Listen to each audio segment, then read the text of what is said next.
and it said, "Congratulations, Norman Osborn." Harry was very mad at his dad that he like wasn't there for him, that he wasn't a father for him.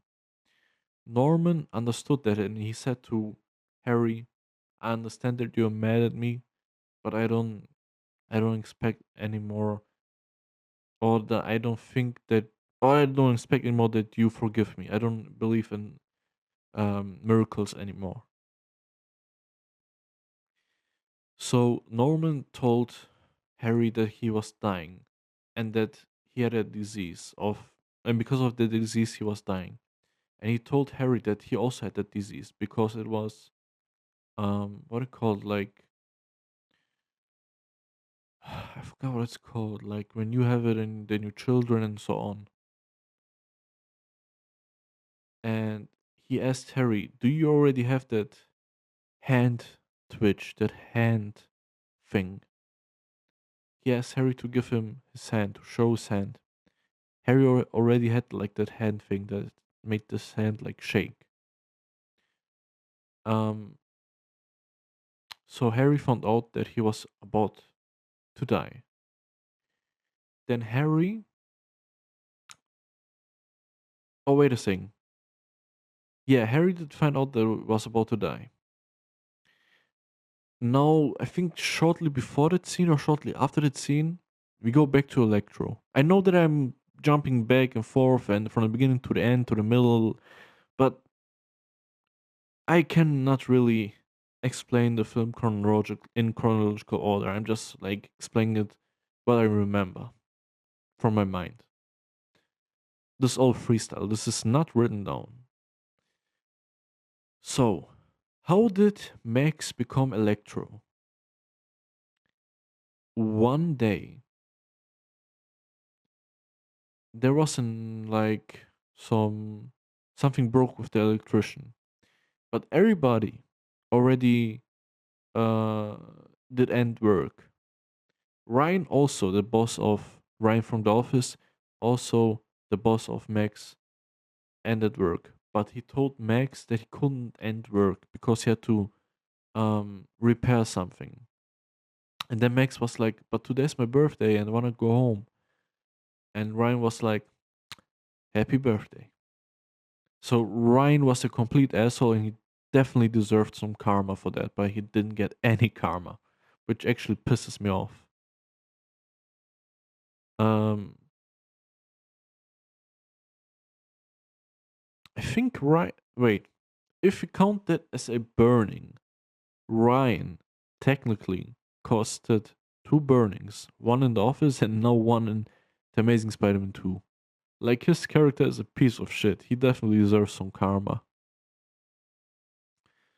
Um, so Electro, I mean Max, was working or repairing that thing that got broken, and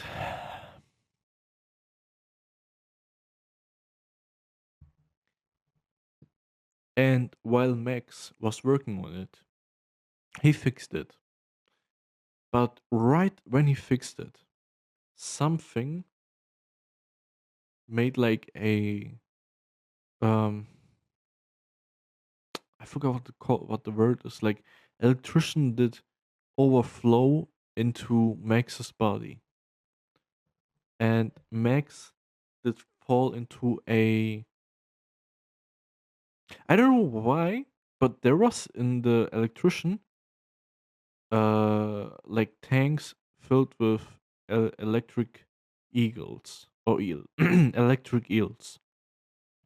Why do you have electrician right next to tanks with water and electric eels? I still don't understand why that was in the movie. Like that's definitely one of the stupidest things you can do right now, right next to electrician. Also, I also know why the movie did that. Like that was really stupid. Like having electrician right next to a fish tank filled with electric eels. I still don't know why they did that. So Max got hit by um the electrician, because it fall into the tank with the electric eels. In there, he was like transforming. Like you could see his skin, his eyes changed. Let's go further into the movie. Um, I don't know what happened next after that scene. I'm just going back to Harry Osborn. Harry then did, or rather, Peter did find Harry because he heard that his father died because of his disease. So I mean Peter, did go to Harry and like said his condolences and stuff like that, and they both like talked about life, about Harry, about Spider-Man, about like how Harry doesn't respect Spider-Man, and like Peter was like, but he's a good guy and blah blah. Like he's doing. I don't know if that's called the devil's advocate, advocate, or like he was basically like saying to Harry, maybe he's a good guy, maybe he's a superhero, maybe he is helping people out, stuff like that. So Harry asked Peter if he could ask Spider-Man if Spider-Man could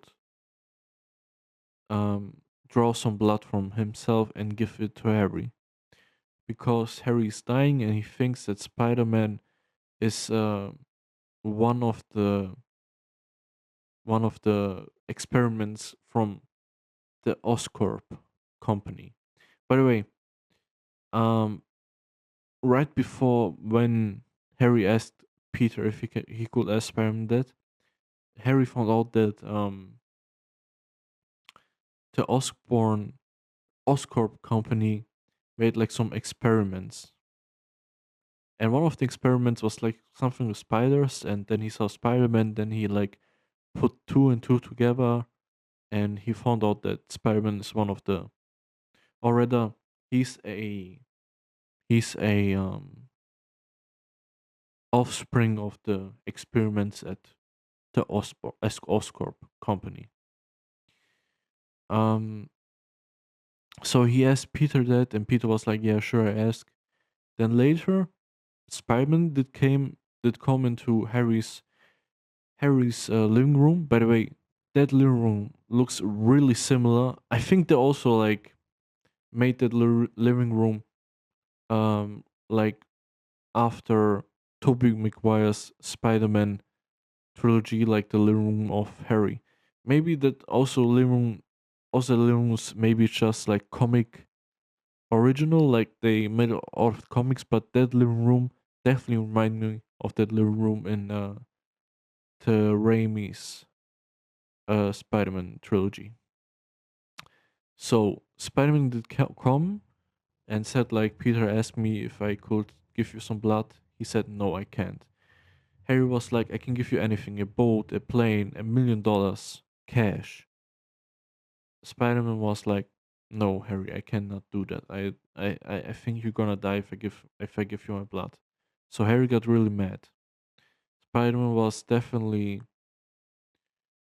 disappointed that he couldn't help out, but he did go away and Harry was still mad. So now let's go jump forward a little bit forward. Max that was dead and like in a where you like inspect dead people like a dead place, he did wake up, and he woke up as Electro. He realized he had like electric powers. But I gotta tell you, him waking up where the dead people are there, he looked awful. His skin looked awful. He just looked stupid. I don't know if he was comic accurate or whatever, but he definitely just looked stupid. Like, if you wanna know what I mean, just Google Electro waking up scene.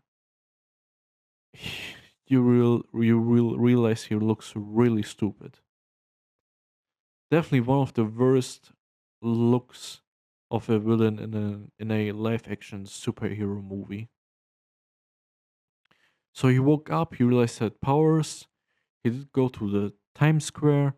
He was like taking away electrician um, from from the cables from there. Spiderman arrived. They both talked. A lot of people put cameras on Electro. A lot of people saw Electro. Electro felt like he was seen by everybody. He liked it. But then when Spider-Man arrived, every camera was on Spider-Man, and he didn't like that. But Spider-Man was like, "Let's go away from here and let's talk, just you and me, away from these people." Electro was like, "Okay, we can do that." But then one of the snipers from the police shoot Electro, and Electro did freak out. He attacked Spider-Man, he attacked like everybody around him. There you get a really cool scene with Spider-Man.